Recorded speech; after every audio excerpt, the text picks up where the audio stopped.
O mga anak, bilisan nyo kumain na kasi mamaya pupunta tayo sa bukid. Sige po, itay.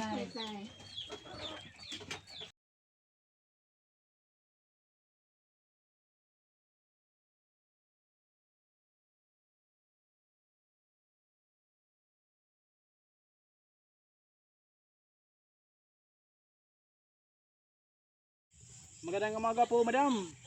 Magandang umaga din. Ito yung kailangan yung linisin simula dito hanggang doon. Kopya po, madam. Ito yung kailangan yung linisin simula dito hanggang bandang roon. Kopya po, madam. Nang maga na rin matapos. Sige. Na, oh. Demo yun, dami sige po. Yan, nagsabulo. Anak, magsimula na tayo para maaga tayong matapos. Okay. Ayun.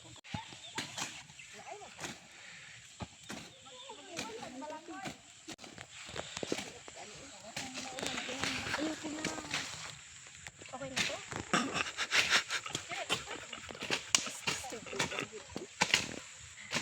Okay na? Ibot.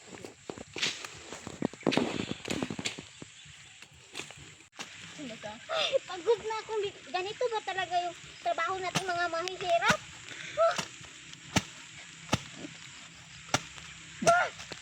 Ang hirap naman maging Oo nga, titay, wala ka ba ibang mahanap na trabaho? Pasensya na, anak. Ito lang talaga ang trabaho na makakaya ko. Kang mag-alala, Berta. Bukas na bukas, maghahanap ako ng trabaho sa bayan. Bilisan na ninyo, mga anak!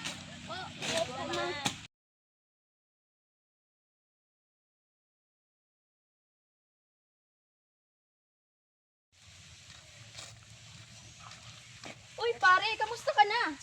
Ito lang, pugi pa rin. Pare, nakauwi ka na pala? Oo nga eh, kaya lang, naghahanap ako ng ibang trabahante na madadala doon sa bayan. Kasi yung isa kong amo, naghahanap siya ng isang trabahador. Sakto, naghahanap din ako. Baka pwede ako dyan. O sige ba, gusto mo ba sumama sa akin pagbalik doon sa bayan? Sige ba? Pare, sa susunod na linggo yung balik ko sa bayan, maaari kang sumabay sa akin. Sige, pare, salamat. Pare, mauna na kami kasi medyo Ulan. gabi na, oh. Maghahanda pa kami ng pagkain ng mga pamilya ko. O sige pare, yun lamang. Salamat ha. Sige, Mare.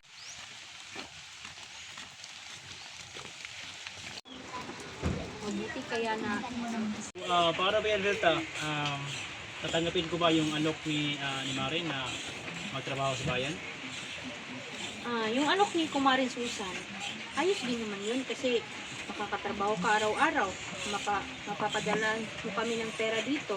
Kaso lang, pag pumunta ka dun sa bayan, maiiwan kami dito ng mga anak mo, magpapalayo ka sa amin. Lang yan, Berta. Kahit na malayo pa sa inyo, ito yung palagi nyo isipin nyo na yung paglayo ko, ginagawa ko ang lahat para sa ating pamilya. So magpapadala lang ako ng sulat para malaman ninyo na okay lang ako doon. Kung bala Berto mag-ingat ka dun kung mapapalayo ka, huwag kang maghanap ng iba. Ito nga pala yung pagtatrabahuan mo. Mamaya makikilala mo yung magiging amo mo. Okay, Mare. Yung parte natin na mapagpapwari tayo, dito ang magandang spot para sa may gagawin tayong proyekto. So magkakaroon tayo ng mga, ano ba ang pwede natin gawin dito? Ma'am, sir. Tama po pala si Berto. Siya yung sinasabi ko sa inyo na naghahanap ng trabaho. Ikaw pala si Berto. Umaga po, sir. Magandang umaga po. Ang gagawin mo ay maghakot ka ng buhangin dahil meron tayong gagawing proyekto. So, bawal ang matamad-tamad dito, Berto, ha? Yes po, ma'am. Dapat paghusayan mo yung trabaho sapagkat kapag kami ay nasasayang sa trabaho ay maaari namin lakihan ng iyong sweldo. Opo, sir. Maraming salamat. Magtrabaho ka. Opo, sir. Bilisan mo ha. Yes, sir.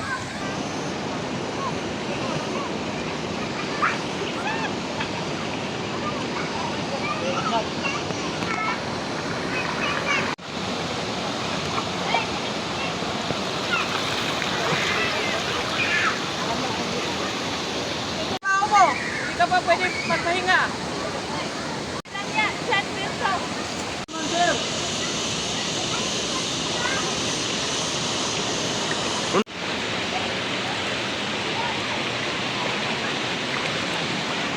Ang hirap para ng trabaho dito.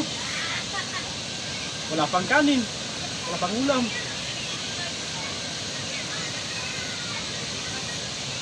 Hoy, Berto, tama na yan. Kanina ka magkumakain. Bilisan mo dyan pagkain, ha? Kaya bukas, kailangan mo nang makahakot ng 100 buhangin. Dapat lang, dahil kung hindi mo matapos-tapos yan, wala kang kain. Maliwanag ba? Hey, kumusta na kaya si tatay dun sa bayan? Nakakain ka siya ng maayos? Oo nga, no? Nakakakulog nga ba siya doon ng maayos? Yun ang hindi natin alam dahil hanggang ngayon ay hindi pa tayo nakakatanggap ng sulat mula kay Kanin. Hoy, Berto! Gumising ka dyan. Marami pang trabaho. Gising! Saan mo na dyan? Opo, ma'am. Bilis! Dali! Bagal mo! Kumusta na kaya yung si pare? Isang buwan na siya nagtatrabaho dito, hindi ko man lang alam kung nasa mabuti ba siyang kalagayan.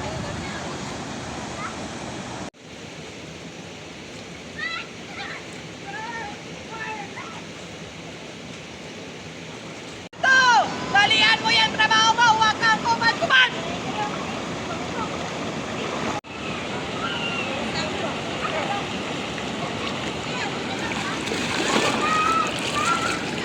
Halika mahal, tulungan natin! Alam ko yan, drama lang yan para makapaghinga yung pangina na yan.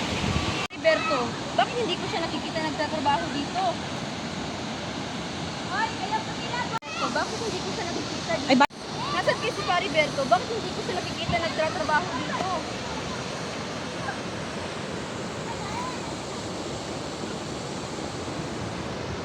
Pari Berto, ano nangyari sa'yo?